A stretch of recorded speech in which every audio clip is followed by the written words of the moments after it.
जंगल बढ़िले परिवेश सुस्थ रहिबो सुरक्षित रहिबे जंगली जंतु। सरकार वनीकरण पर खर्च करुछंती कोटी कोटी टंका, किंतु गछ न लगाई टंका हड़प करुछंती जंगली बाबू।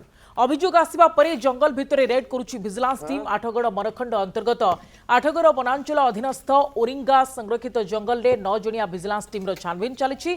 चलित आर्थिक वर्ष में ओरिंगा संरक्षित जंगल में 25 हेक्टर जमी में 12,000 चारा रोपण करा जायतिला, किंतु एही चारा रोपण में व्यापक अनियमितता होइतिबा नै अभियोग होइतिला। अभियोग पर जंगल में चढ़ाऊ करिछि विजिलेंस टीम। तेबे ए नै कैमेरा सामने मुह खोली नथिले विजिलेंस टीम। तदंत पर स्पष्ट हेब वनीकरण नारे केते टंका आत्मसात होइछि।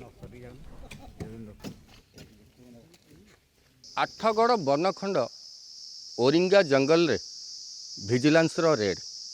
तेबे विजिलेंस किभली भाव में रेड करुच्ची मु कैमेरा पर्सन को अनुरोध करी केते चारा रोपण करा जायतिला एवं केउ जगार चारा रोपण करा जायतिला।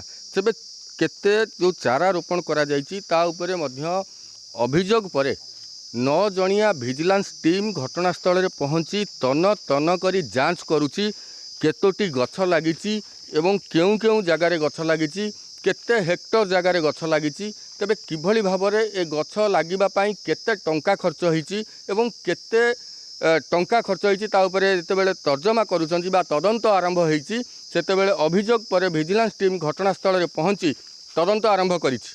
तदंत पर जणा पड़िबो गछ केते लागिथिला, वन विभाग तरफ केते टंका आसीथिला एवं केउ जगह को जाइथिला एवं किए तार दायित्व नहीं ए गछ को लगा जाइथिला एवं से गछ मार्च मासरे मध्य जो गछ को जेतेबेले जबरदस्त खरा दिने लगा जाइछि ए गछ लगा जाइछि एवं से गछ को संपूर्ण भाव में चिन्ह दिया जाई वन विभाग घटनास्थल रे अछंती एवं विजिलेंस टीम मध्य तन तन करी जांच करछंती केतोटी गछ लागिथिला एवं केउ केउ जगार गछ लागिथिला ताकू चिन्ह दिया जाई संपूर्ण भाव में तदारक करा जाउची बा तदंत करा जाउची। विजिलेंस टीम रो तदंत कहिबो किए गछ लगैछि बा केते गछ लागिछि बा केते टंकार गछ लागिछि ता उपरे तदंत पर जना पड़िबो। आठगड़रू ज्ञानरंजन साहानी, कनक न्यूज।